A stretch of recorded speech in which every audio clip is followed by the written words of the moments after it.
نحمده ونصلي على رسوله الكريم اما بعد فاعوذ بالله من الشيطان الرجيم بسم الله الرحمن الرحيم رب اشرح لي صدري ويسر لي امري واحلل عقدة من لساني يفقهوا قولي۔ محرم اللہ کا مہینہ ہے، ہجری سال کا پہلا مہینہ، اور یہ حرمت والے مہینوں میں سے سب سے آخری مہینہ ہے، یعنی 3 جو پے در پے مہینے ہیں ان میں سے آخری مہینہ ہے، اور وہ پے در پے مہینے ذوالقعدہ، ذوالحجہ اور محرم ہے، اور رجب الگ سے ہے۔ مہینوں کی گنتی کے بارے میں سورۃ التوبہ میں اللہ سبحانہ وتعالیٰ ارشاد فرماتے ہیں، بے شک مہینوں کی گنتی اللہ کے نزدیک اللہ کی کتاب میں 12 مہینے ہیں، جس دن اس نے آسمان اور زمین کو پیدا کیا، یعنی اس دن سے اللہ نے 12 مہینے بنائے۔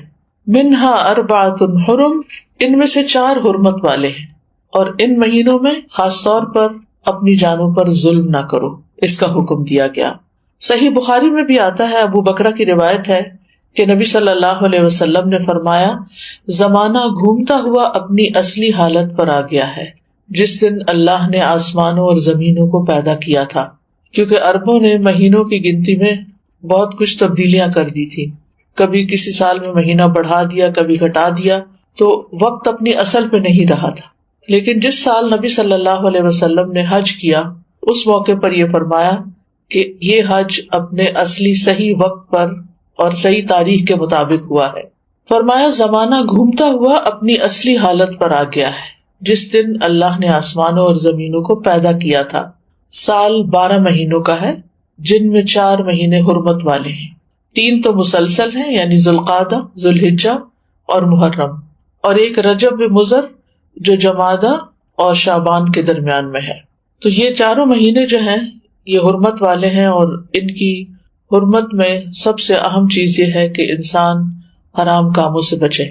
ویسے تو انسان کو پوری زندگی ہی غلط کاموں سے بچنا چاہیے، لیکن اللہ سبحانہ وتعالیٰ نے ہماری یاد دہانی کے لیے، ہمیں شوق دلانے کے لیے بعض مہینوں کو بعض پر فضیلت بخشی ہے، اور پھر ان میں خاص کام کرنے کو کہا ہے، جیسے رمضان میں روزے رکھنے کا حکم ہے، ذوالحجہ میں حج کرنے کا حکم ہے۔ عربوں کے ہاں رجب میں زیادہ تر عمرہ کیا کرتے تھے، لیکن کوئی خاص اس کی ایسی فضیلت تو نہیں ہے۔ اسی طرح یہ جو 4 حرمت والے مہینے ہیں، ان کا جو خاص حکم ہے وہ یہ کہ ان میں اپنی جانوں پر ظلم نہ کرو۔ اپنی جان پہ ظلم کرنا 2 طرح سے ہوتا ہے، ایک تو یہ کہ انسان گناہ کے کام کرے۔ جن مہینوں میں نیک کام کرنے کا ثواب بڑھ جاتا ہے، ان مہینوں میں گناہ کرنے کی سزا بھی زیادہ ہوتی ہے اور اس کی ممانعت بھی زیادہ ہوتی ہے۔ تو بطور خاص، کیونکہ اگر سال کے یہ 4 مہینے انسان اچھی طرح پریکٹس کرے تو پھر باقی مہینوں میں بھی اللہ کی حرمتوں کو پامال نہیں کرے گا۔ اور دوسرا یہ کہ انسان کسی دوسرے پر بھی ظلم نہ کرے، کیونکہ جب انسان دوسرے پر ظلم کرتا ہے تو وہ دراصل اپنے اوپر کرتا ہے، جیسا کہ انسان دوسرے کے ساتھ احسان کرتا ہے تو وہ دراصل اپنے اوپر کرتا ہے۔ قرآن مجید میں آتا ہے، ان احسنتم احسنتم لانفسکم، اگر تم نے نیکی کی، احسان کیا تو اپنی جان پر کیا۔ یعنی بظاہر ایسا لگتا ہے کہ جیسے انسان دوسرے کو فیور دے رہا ہے، لیکن حقیقت میں وہ اس کے اپنے لیے ہی بہتر ہوتا ہے۔ محرم کو اللہ کا مہینہ قرار دیا گیا ہے، یہ اس مہینے کے فضائل میں سے ہے۔ نبی صلی اللہ علیہ وسلم نے اس کے بارے میں فرمایا، ان ابی ہریرہ رضی اللہ عنہ قال قال رسول اللہ صلی اللہ علیہ وسلم افضل الصیام بعد رمضان شہر اللہ المحرم۔ یہ صحیح مسلم کی روایت ہے۔ ابو ہریرہ رضی اللہ عنہ کہتے ہیں کہ رسول اللہ صلی اللہ علیہ وسلم نے فرمایا، رمضان کے بعد سب سے افضل روزے اللہ کے مہینے محرم کے ہیں، یعنی اس مہینے میں خاص طور پر روزے رکھنے کا اہتمام کرنا چاہیے، یعنی یہ اس کی خاص عبادت ہے۔ اس مہینے کو شہر اللہ المحرم کہہ کر شرف دیا گیا ہے، یعنی اللہ تعالیٰ نے اس کو اپنی طرف منسوب کیا کہ یہ اللہ کا مہینہ ہے۔ اس سے اس مہینے کے شرف اور فضیلت پر دلیل ملتی ہے۔ اللہ سبحانہ وتعالیٰ اپنی خاص مخلوقات کو اپنی طرف منسوب کرتا ہے، جیسے اللہ سبحانہ وتعالیٰ نے محمد صلی اللہ علیہ وسلم کو، ابراہیم علیہ السلام کو، اسحاق علیہ السلام کو، یعقوب علیہ السلام کو اور دیگر انبیاء کو اپنی عبودیت کی طرف منسوب کیا ہے کہ اللہ کے بندے ہیں، ان کو اپنا بندہ قرار دیا ہے۔ اسی طرح خانہ کعبہ کو اللہ تعالیٰ نے بیت اللہ کہا ہے، اللہ کا گھر. اسی طرح قوم سمود کی اونٹنی کو اللہ تعالیٰ نے ناقۃ اللہ کہا، اللہ کی اونٹنی. تو جس چیز کو اللہ تعالیٰ اپنی طرف منسوب کرے وہ اس کی خاص عزت اور تشریف کی وجہ سے ہوتا ہے، یعنی اس کی خاص امپورٹنس کی وجہ سے ہوتا ہے. اگرچہ حرمت والے مہینے 4 ہیں، لیکن ان چاروں میں سے پھر افضل جو ہے وہ محرم ہے. حسن بصری رحمت اللہ علیہ کہتے ہیں کہ حرمت کے مہینوں میں سے بھی سب سے افضل مہینہ محرم کا ہے. اگر دیکھا جائے تو سال کا آغاز اور اختتام دونوں ہی حرمت والے مہینوں سے ہوتے ہیں. حسن بصری کہتے ہیں کہ اللہ نے سال کو حرمت والے مہینے سے شروع کیا، یعنی محرم سے شروع کیا، اور سال کا اختتام بھی حرمت والے مہینے کے ساتھ کیا، یعنی ذوالحجہ کے ساتھ. اور پھر اللہ کے نزدیک ہجری سال میں رمضان کے بعد محرم سے زیادہ اور کوئی مہینہ عظمت والا نہیں. تو اس سے آپ اندازہ لگا سکتے ہیں کہ اس مہینے کی کتنی فضیلت ہے. اور محرم میں سے بھی پہلے 10 دن زیادہ فضیلت کے ہیں. سلف صالحین 3 اشروں کی تعظیم کیا کرتے تھے. ابو عثمان نہدی رحمہ اللہ کہتے ہیں کہ سلف صالحین 3 اشروں کی تعظیم کرتے تھے: رمضان کے آخری 10 دن، ذوالحجہ کے پہلے 10 دن اور ماہ محرم کے پہلے 10 دن. یعنی یہ 3 جیسے دھاکے جن کو کہتے ہیں، یعنی 10 دن پر مشتمل دن، یہ باقی دنوں کی نسبت زیادہ اہمیت کے حامل ہیں. حرمت والے مہینوں میں خاص طور پر ظلم کی ممانعت ہے. اللہ سبحانہ وتعالیٰ نے ان مہینوں میں جان پر ظلم کرنے سے منع کیا. فرمایا فَلَا تَظْلِمُوا فِيهِنَّ أَنفُسَكُمْ. لہٰذا ان مہینوں میں خاص طور پر اس چیز کا اہتمام کرنا ضروری ہے. یعنی حرمت والے مہینوں میں ظلم کی سنگینی کا ذکر ہے، یعنی اس میں ظلم کرنا، کسی بھی انسان پر، کسی جاندار پر، کسی بھی چیز پر کسی کا بھی حق نہ دینا، یہ زیادہ بڑا گناہ ہے. یعنی دوسرے مہینوں کی نسبت اگرچہ سارا سال ہی منع ہے، ہر حال میں ظلم سنگین ہوتا ہے، لیکن ان مہینوں میں بطور خاص منع کیا گیا ہے. پھر ایک اور بات یہ ہے کہ محرم کے مہینے میں خاص عبادت جو ہے وہ روزے رکھنے کی ہے. تو اس مہینے میں اللہ کی توفیق سے اگر ممکن ہو تو کثرت سے روزے رکھنا مستحب ہے. روزوں کے اعتبار سے رمضان کے بعد سب سے افضل مہینہ ہے. صحیح مسلم کی روایت ہے، ابو ہریرہ کہتے ہیں کہ رسول اللہ صلی اللہ علیہ وسلم نے فرمایا، رمضان کے بعد سب سے افضل روزے اللہ کے مہینے محرم کے ہیں. ابن رجب کہتے ہیں کہ یہ حدیث اس معنی میں واضح اور صریح ہے کہ رمضان کے بعد نفلی روزوں میں افضل ترین روزے اللہ کے مہینے محرم کے روزے ہیں، اور یہ سب نفلی روزے ہیں. فرض روزوں سے پہلے محرم میں روزے رکھے جاتے تھے، پھر جب فرض روزے رمضان میں ہو گئے تو پھر محرم کے روزے جو ہیں وہ نفلی ہو گئے. نبی صلی اللہ علیہ وسلم صرف شعبان میں کثرت سے روزے رکھتے تھے. عائشہ رضی اللہ تعالی عنہا روایت کرتی ہیں کہ نبی صلی اللہ علیہ وسلم شعبان کے مہینے سے زیادہ کسی اور مہینے میں نفلی روزے نہیں رکھتے تھے. مطلب آپ نے محرم کا سارا مہینہ روزے نہیں رکھے یا شعبان سے زیادہ نہیں رکھے. اسی طرح صحیح بخاری کی روایت ہے، ابن عباس کہتے ہیں نبی صلی اللہ علیہ وسلم نے رمضان کے سوا کبھی پورا 1 مہینہ روزے نہیں رکھے. تو اگرچہ اس مہینے کے روزے افضل ہیں، لیکن پورا مہینہ رکھنے کی ضرورت نہیں ہے. آپ روزے رکھتے حتیٰ کہ کہنے والا کہتا واللہ آپ کبھی افطار نہیں کریں گے، یعنی مسلسل رکھتے چلے جاتے تھے. اور افطار کرتے یعنی چھوڑ دیتے روزے رکھنا حتیٰ کہ کہنے والا کہتا اللہ کی قسم آپ کبھی روزے نہیں رکھیں گے. تو اس میں آپ کا جو پیٹرن تھا تسلسل کے ساتھ روزے رکھنے کا، وہ ہمیشہ کے لیے نہیں ہوتا تھا. اور یہ کیوں نہیں کیا آپ نے؟ اس لیے نہیں کہ آپ کے اندر طاقت نہیں تھی، اس لیے کہ امت کے لیے مشکل نہ ہو. کیونکہ امت میں بہت سارے لوگ ایسے ہوتے ہیں جو نبی صلی اللہ علیہ وسلم کی ہر بات کو کاپی کرنا چاہتے ہیں، ہر سنت کی پیروی کرنا چاہتے ہیں، تو پھر یہ چیز مشکل ہو جاتی. اب سوال یہ پیدا ہوتا ہے کہ نبی صلی اللہ علیہ وسلم محرم کی بجائے شعبان میں کثرت سے روزے کیوں رکھتے تھے؟ علماء کو اس مسئلے میں اشکال ہوا ہے کہ اگر محرم زیادہ افضل ہے تو آپ شعبان میں کیوں زیادہ روزے رکھتے؟ کہ آپ نے صراحت کے ساتھ یہ فرمایا کہ ماہ محرم کے روزے جو ہیں وہ افضل ہیں. تو اس میں بعض علماء یہ کہتے ہیں کہ شاید آپ کو محرم کی فضیلت کا علم زندگی کے آخری ایام میں ہوا، یعنی شروع سے نہیں یہ بات بتائی گئی. اور یہ بھی ہو سکتا ہے کہ اس مہینے میں آپ کو کئی عذر پیش آ جاتے تھے جس کی وجہ سے آپ یہ روزے نہیں رکھ سکتے تھے، جیسے سفر ہے یا بیماری کا لاحق ہونا ہے، لیکن چونکہ آپ نے فرما دیا ہے کہ یہ افضل ہے تو بہرحال یہ افضل ہے، یعنی اس مہینے میں روزے رکھنا۔ اور اس مہینے میں سے بھی خاص طور پر 10ویں تاریخ کا روزہ رکھنا۔ جمہور علماء کے نزدیک عاشورہ محرم کا 10واں دن ہے، اور اس دن روزہ رکھنا جو ہے وہ مستحب ہے۔ اور عاشورہ ایک اسلامی نام ہے، جاہلیت میں یہ نام معلوم نہیں تھا، کوئی اسے جانتا نہ تھا، یعنی اس وقت 10 محرم کو عاشورہ نہیں کہتے تھے۔ تو عاشورہ کا روزہ جو ہے یہ مستحب ہے اور اس کی بہت فضیلت ہے۔ صحیح مسلم میں آتا ہے رسول اللہ صلی اللہ علیہ وسلم نے فرمایا، اور یوم عاشورہ کا روزہ میں امید رکھتا ہوں کہ پچھلے سال کے گناہوں کا کفارہ بن جائے گا، پچھلے سال کے گناہوں کا کفارہ بن جائے گا۔ ان یکفر السنۃ التی قبلہ، اب یہ گناہوں میں سے کیا مراد ہے؟ اس کے بارے میں آتا ہے کہ عاشورہ کا روزہ تمام صغیرہ گناہوں کا کفارہ بنتا ہے اور کبیرہ گناہوں میں کمی کا باعث بنتا ہے، یعنی اس میں تخفیف ہوتی۔ کبیرہ گناہوں کا کفارہ نہیں بنتا، مثلا اگر کسی نے کسی کو قتل کر دیا، اللہ نہ کرے، یا اسی طرح کوئی شراب پیتا ہے، یا کوئی زنا کرتا ہے، یا کوئی اور اس طرح کے بڑے بڑے گناہوں کے کام کرتا ہے، اور وہ کہے کہ میں عاشورہ کا روزہ رکھ لوں گا اور میرا سب کچھ معاف ہو جائے گا، تو ایسا نہیں ہے۔ کبیرہ گناہوں پر حدود بھی ہیں، کبیرہ گناہوں پر بعض اوقات کفارہ بھی ہے، توبہ ہے، یعنی ان کا معاملہ الگ ہے۔ لیکن چھوٹے چھوٹے گناہ جو انسان سے ہو جاتے ہیں، کوتاہیاں ہو جاتی ہیں، غفلتیں ہو جاتی ہیں، تو ان کا کفارہ جو ہے وہ 10 محرم کے روزے سے ہوتا ہے، 1 سال کا۔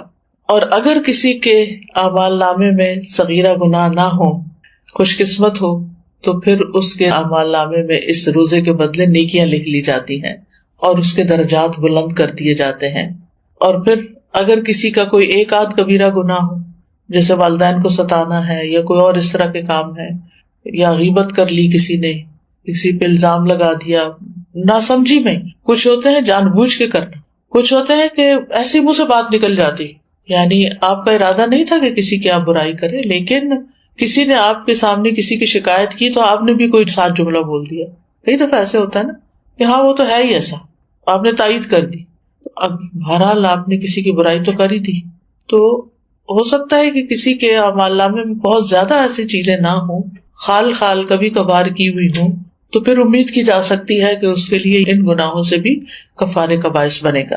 پھر اہل و عیال اور اپنے ماتحت لوگوں کو بھی اس دن روزہ رکھوانا چاہیے، یعنی صرف آپ خود ہی نہ رکھ لیں، اپنے بچوں کو بھی کہیں، گھر میں بھی بتائیں، رشتے داروں کو بتائیں، اوروں کو بھی قائل کریں۔ یعنی انسان کو چاہیے کہ اپنے اہل و عیال اور جن لوگوں کی ذمہ داری اس پہ عائد ہوتی ہے ان کے بارے میں اس روزے کے حوالے سے خاص خیال رکھیں، سحری کے لیے ان کو جگائیں، ان کو سحری بنا کے دیں، ان کو روزہ رکھنے پر مدد کریں، تو ان کا بھی ثواب آپ کو مل جائے گا۔ ربیہ بنت معوذ رضی اللہ عنہما سے روایت ہے، وہ کہتی ہیں کہ نبی صلی اللہ علیہ وسلم نے عاشورہ کے دن صبح کے وقت انصار کی بستیوں میں یہ پیغام بھیجا کہ جس نے آج روزہ نہ رکھا ہو وہ باقی دن کچھ نہ کھائے، اور جس نے روزہ رکھا ہو وہ روزے سے رہے، یعنی جس نے تو صبح سے کچھ نہیں کھایا وہ اب کچھ نہ کھائے، اور جس نے اگر کچھ کھا بھی لیا باقی دن کا روزہ رکھ لے، یعنی اتنی تاکید ہے۔ ربیہ کہتی ہیں کہ اس حکم کے بعد ہم عاشورہ کا روزہ رکھتی تھی اور اپنے بچوں کو بھی رکھواتی، نیز انہیں بہلانے کے لیے ہم روئی کے کھلونے بنا دیتی، جب ان میں سے کوئی کھانے کے لیے روتا تو ہم اسے وہ کھلونا دے دیتی، یہاں تک کہ افطار کا وقت آ جاتا، یعنی بہلا پسلا کے بچوں کو بھی روزہ رکھوا دیتی۔ تو اس سے اندازہ کریں کہ اس روزے کی کتنی اہمیت ہے۔ پھر اسی طرح اہل کتاب بھی یہ روزہ رکھا کرتے تھے، یعنی جو مدینہ میں یہودی تھے وہ بھی یہ روزہ رکھتے تھے، تو نبی صلی اللہ علیہ وسلم نے ان کی مخالفت کرتے ہوئے 10ویں کے ساتھ 9ویں کے روزے کو بھی مستحب قرار دیا۔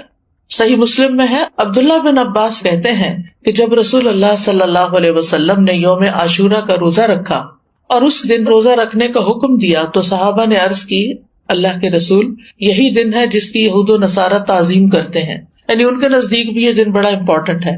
اس پر رسول اللہ صلی اللہ علیہ وسلم نے فرمایا، جب آئندہ سال ہوگا تو اگر اللہ نے چاہا ہم 9ویں دن کا بھی روزہ رکھیں گے۔ اس کے بعد آئندہ سال نہیں آیا کہ رسول اللہ صلی اللہ علیہ وسلم وفات پا گئے۔ دوسری روایت میں یہ الفاظ ہیں، عبداللہ بن عباس کہتے ہیں کہ رسول اللہ صلی اللہ علیہ وسلم نے فرمایا، اگر میں آئندہ سال تک زندہ رہا تو لازماً 9ویں کا روزہ رکھوں گا۔ ابو بکر کی روایت میں ہے، ابن عباس نے کہا آپ کی مراد عاشورہ کے دن سے تھی، یعنی 10ویں کی بجائے 9ویں کا رکھوں گا، یہ بھی مراد لی گئی، لیکن بہتر یہی ہے کہ وہ 10ویں، کیونکہ اس پر آپ کا قول ہے کہ وہ پورے سال کے گناہوں کا کفارہ ہے، اور اس کے ساتھ 9ویں کا روزہ رکھ لیا جائے تاکہ 2 دن ہو جائیں، اور جو 9 محرم کا روزہ نہ رکھ سکے تو وہ 10ویں کے ساتھ 11ویں کا روزہ رکھ لے۔ اور اس دفعہ تو جمعرات کا روزہ آ رہا ہے 8 کو شاید، پھر اس کے بعد 9ویں کا آ جائے گا، پھر 10ویں کا آ جائے گا، پھر 11ویں کا آ جائے گا، پھر اس کے بعد شاید منڈے آ جائے، پھر اس کے بعد ایام بیز آ جائیں، تو جمعرات سے جمعرات تک پورا عشرہ ہی افضل بن جاتا ہے۔ اور اسی طرح چاند کی تاریخ میں غلطی کا اندیشہ ہو تو 3 دن روزہ رکھ لیں، 9، 10، 11 کو رکھ لیں، تو اس بات میں کوئی رکاوٹ نہیں کہ 10ویں تاریخ کے بارے میں احتیاط برتی جائے۔ بعض اوقات اختلاف مطالعے کی وجہ سے لوگ کنفیوژن کا شکار ہوتے ہیں، آپس میں جھگڑتے ہیں، آج 9ویں ہے یا آج 10ویں ہے، آج کیا ہے کیا نہیں، تو ایسی صورت میں اگر انسان ایک دن پہلے کا روزہ بھی رکھ لے تو کوئی حرج نہیں۔ بعض علماء کے نزدیک عاشورہ کے روزے کے 3 مراتب ہیں۔ پہلا، 3 دن روزے رکھنا، مرتبہ کا مطلب یہ کہ بلند درجہ ہے، 9ویں، 10ویں اور 11ویں کا روزہ رکھنا، اور اس بارے میں ایک ضعیف روایت بھی بیان کی جاتی ہے، اور بعض سلف صالحین سے بھی وارد ہوا ہے کہ وہ احتیاط کے طور پر ایسا کرتے تھے۔ دوسرا درجہ کیا ہے؟ 9ویں اور 10ویں کا روزہ رکھنا۔ اکثر احادیث اس کی تائید کرتی ہیں اور اسی کے بارے میں سنت وارد ہوئی، جیسے میں نے پہلے حدیث بتائی آپ کو۔ اور تیسرا ہے صرف 10ویں کا روزہ رکھنا، اور ایسا کرنا جائز ہے، مکروہ نہیں ہے، یعنی جن کو اللہ تعالیٰ توفیق دے تو وہ اعلیٰ درجے کا کام کرے، 3 دن روزہ رکھے، 9ویں، 10ویں، 11ویں۔ جو 3 نہیں رکھ سکتے وہ کم از کم 2 دن کا رکھیں، 9ویں، 10ویں کا رکھیں یا 10ویں، 11ویں کا رکھیں، اور جن کے لیے بہت ہی مشکل ہے وہ کم از کم 10ویں تاریخ کا روزہ ضرور رکھ لیں۔ یہ بات واضح کرنا اس لیے ضروری ہے کہ اگر کوئی 9 اور 10 کا نہیں رکھ سکتا، صرف 10 کا رکھ رہا ہے، تو اس پر نکیر نہ کی جائے، اس کو برا بھلا نہ کہا جائے یا یہ نہ کہا جائے کہ تم نے غلط کیا۔ یہ غلط نہیں ہے، یہ درجے اور مرتبے ہیں۔ اسی طرح 10 محرم اگر جمعہ یا ہفتہ کو آ رہی ہو تو اس ایک دن کا روزہ رکھنا بھی جائز ہے۔ خالی جمعے کو اکیلا کر کے روزہ رکھنا عام طور پر پسندیدہ نہیں، لیکن اگر محرم کا روزہ اس تاریخ کو آ رہا ہے، عاشورہ کا روزہ، تو پھر جمعے کے دن بھی رکھا جا سکتا ہے۔ پھر اسی طرح اگر فرض روزوں کی قضا باقی ہو، عموماً یہ کہا جاتا ہے نا کہ اگر آپ کے اوپر فرض روزے ہیں تو پہلے وہ پورے کریں پھر نفل پہ آئیں، لیکن اس روزے کی فضیلت کی وجہ سے آپ اس دن کا روزہ رکھ لیں، پھر اس کے بعد باقی قضا پوری کر لیں۔ یعنی فرض کی قضا سے پہلے خاص دن کا نفلی روزہ رکھنا جائز ہے، یہ ہے مسئلہ۔ یعنی اگر کسی نے ابھی فرض پورے نہیں کیے تو نفلی سے محروم نہ رہے۔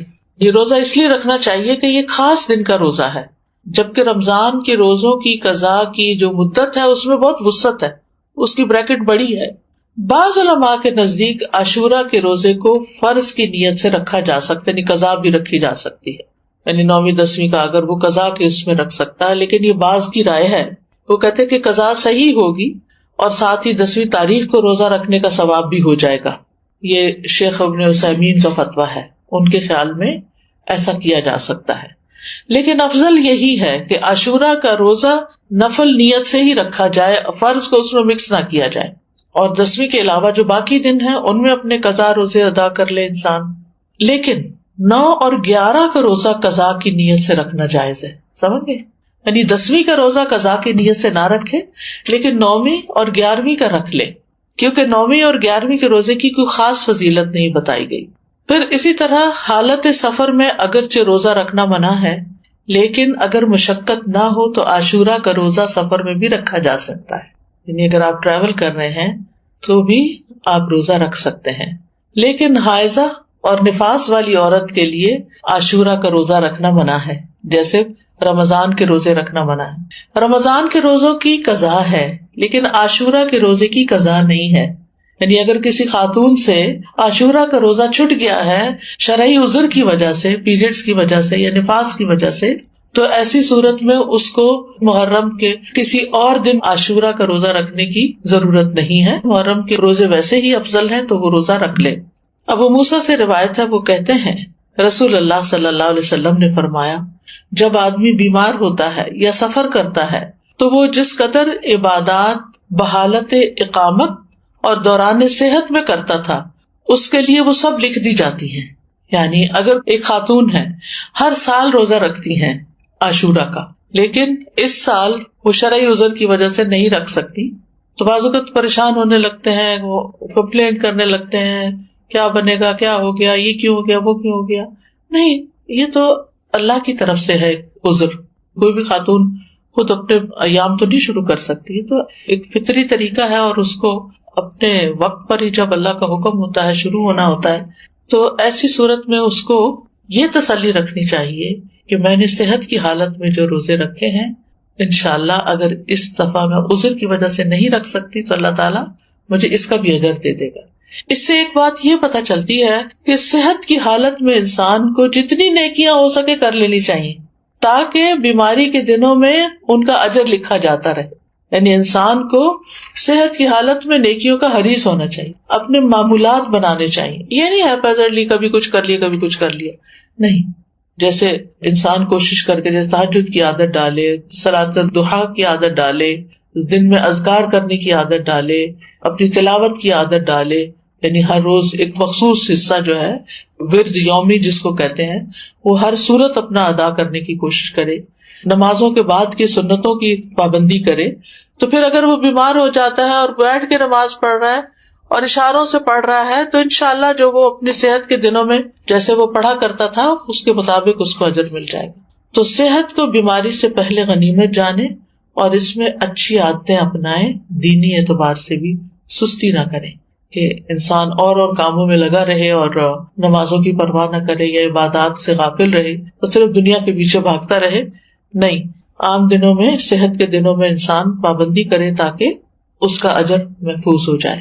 کیونکہ اگر کوئی زندہ رہتا ہے تو بڑھاپا تو آنا ہی آنا ہے اور بڑھاپے کی کمزوریاں بھی لاحق ہونی ہے. یہ الگ بات ہے کہ کچھ لوگوں کو اللہ سبحانہ وتعالیٰ ایسی توفیق دیتا ہے کہ وہ بڑھاپے میں بھی اپنی عبادت جاری رکھتے ہیں، بلکہ وہ جوانی سے بھی زیادہ اس میں عبادت کرتے ہیں کہ اب فرصت ہو گئی، فراغت ہو گئی، اور یہ اللہ ہی کی توفیق سے ہوتا ہے. تو عام دنوں میں جو کی جانے والی عبادت ہے اس کو انسان شوق سے کرے، تو پابندی کے ساتھ کرے، چھوٹی چھوٹی باتوں پر ان چیزوں کو چھوڑ نہ دے. عاشورہ کا روزہ پہلے فرض تھا، بعد میں اس کی فرضیت منسوخ ہو گئی تھی، مستحب ہو گیا تھا. حضرت عائشہ کہتی ہیں کہ رمضان کے روزے فرض کیے جانے سے پہلے رسول اللہ صلی اللہ علیہ وسلم عاشورہ کے روزے کا حکم دیا کرتے تھے. اس کے بعد جب رمضان کا مہینہ فرض کر دیا گیا تو جو چاہتا عاشورہ کے دن روزہ رکھ لیتا اور جو چاہتا نہ رکھتا. نبی صلی اللہ علیہ وسلم نے اس دن کو روزہ رکھنے کو پسند کیا، اسی لیے اس کو مستحب کہا جاتا ہے، پسندیدہ کہا جاتا ہے. معاویہ بن ابی سفیان کہتے ہیں میں نے رسول اللہ صلی اللہ علیہ وسلم سے اس دن کے بارے میں سنا، آپ فرما رہے تھے یہ عاشورہ کا دن ہے، اللہ نے تم پر اس کا روزہ فرض نہیں کیا، میں روزے سے ہوں، تم میں سے جو اس کا روزہ رکھنا پسند کرے وہ روزہ رکھے اور جو روزہ نہ رکھنا چاہے وہ نہ رکھے. یعنی نفلی روزہ ہے، اس لیے اگر کوئی نہیں رکھنا چاہتا تو میں اس کو پابند نہیں کرتا. تو فرض فرض ہے اور نفل نفل ہے. لیکن آپ جانتے ہیں کہ نوافل کے ادا کرنے سے بھی انسان اللہ کی محبت پاتا ہے. پھر ایک اور روایت کے مطابق آپ نے اس دن روزہ رکھنے کے بارے میں لوگوں کو اختیار دیا تھا. صحیح مسلم میں ہے، عبداللہ ابن عمر رضی اللہ عنہ سے روایت ہے کہ اہل جاہلیت عاشورہ کے دن کا روزہ رکھتے تھے اور رسول اللہ صلی اللہ علیہ وسلم اور مسلمانوں نے بھی رمضان کی فرضیت سے پہلے اس کا روزہ رکھا.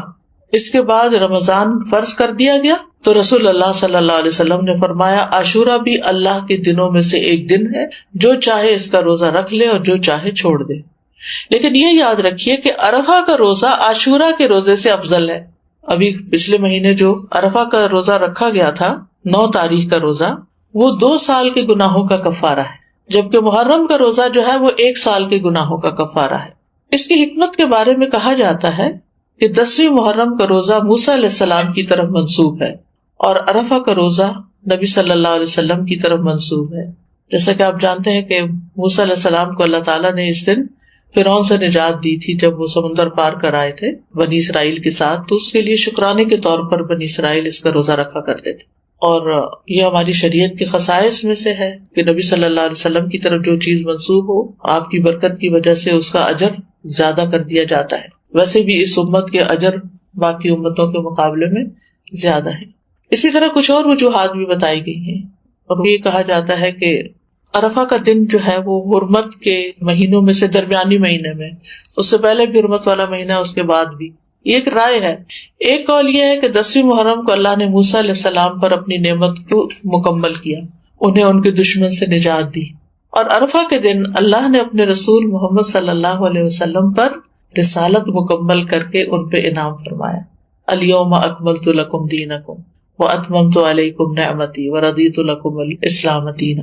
اور دین میں حاصل ہونے والی مکمل نعمت جسم میں حاصل ہونے والی مکمل نعمت سے زیادہ افضل ہے.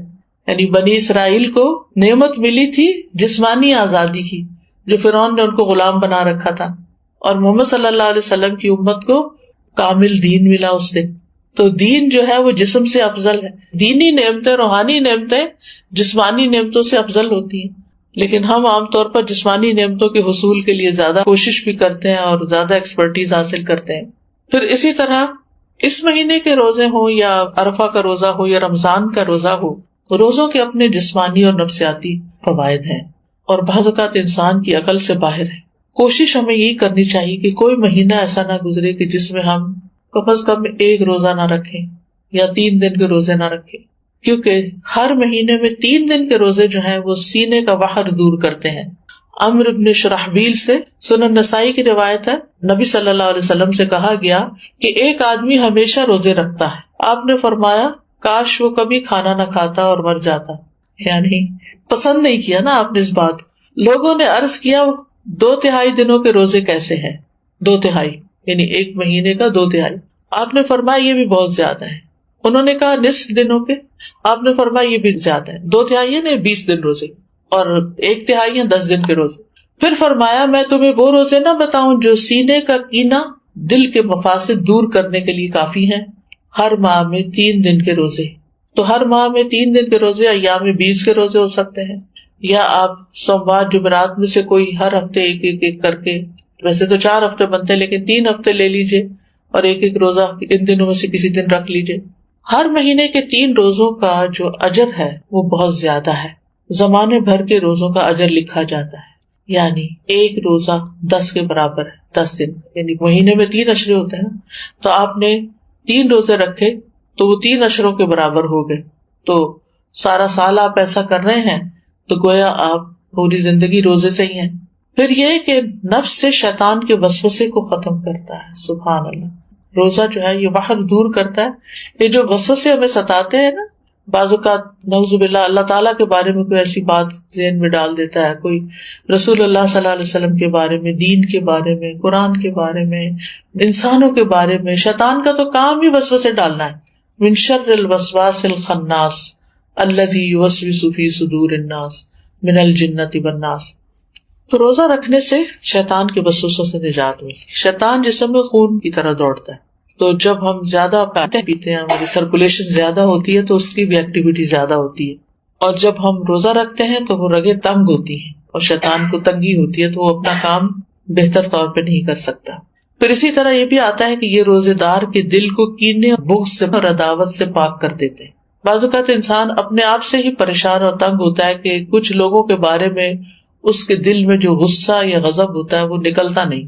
اسی ہفتے ہم نے سورۃ محمد میں اللہ یخرج اللہ اضغانکم ضغن کی بات پڑھی اور ضغن کی تعریف بھی پڑھی کہ ایسی نفرت جو انسان دل سے نہ نکال سکے، یعنی وہ دل کے اندر رہے. کسی انسان نے کبھی زندگی میں آپ سے کوئی زیادتی کر لی، انسان ہونے کے ناطے زیادہ ہی زیادتی کر لی، اب وہ آپ کو کبھی بھولتی نہیں، اور آپ بار بار اپنے آپ کو یہ یاد دلاتے ہیں میں تو اس کو کبھی بھول نہیں سکتی، اس کو میں نہیں بھول سکتی، یہ تو میرے حافظے سے جاتا ہی نہیں. اچھا پھر کیا ہوتا ہے، بیٹھے بیٹھے بھی اگر آپ کو وہ دکھ یاد آئے تو آپ رونا شروع کر دیتے ہیں اور آپ پریشان ہوتے ہیں.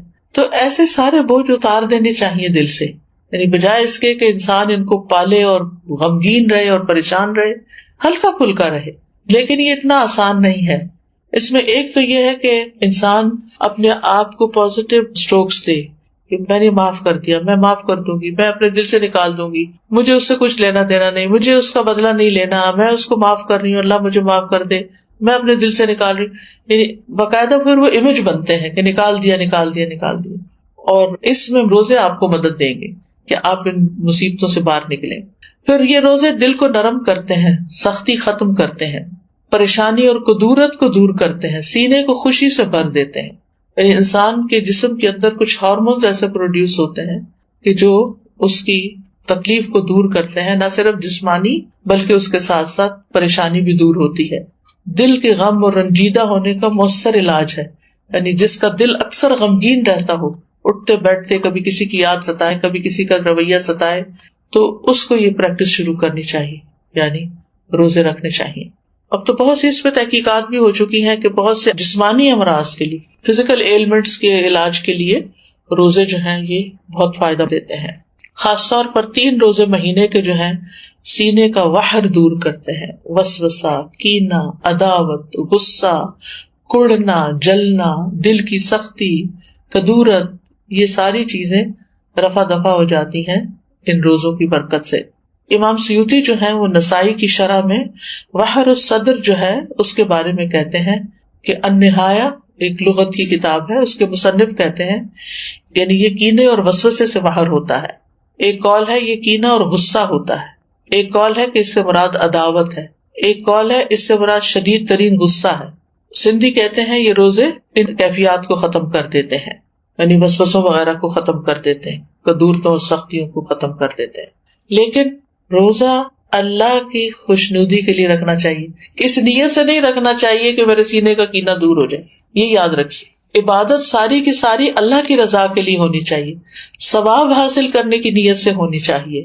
یعنی جو روزہ رکھنا چاہتا ہے اس کے لیے ضروری ہے کہ وہ خالص اللہ کی رضا اور ثواب طلب کرنے کی نیت سے روزہ رکھے. جو صرف بیماریوں کی شفا کے لیے روزہ رکھے گا یا وحر دور کرنے کے لیے روزہ رکھے گا تو وہ قبولیت کی شرط کو کھو دے گا، کیونکہ جو کام اللہ کے لیے نہ ہو وہ فائدہ نہیں دیتا.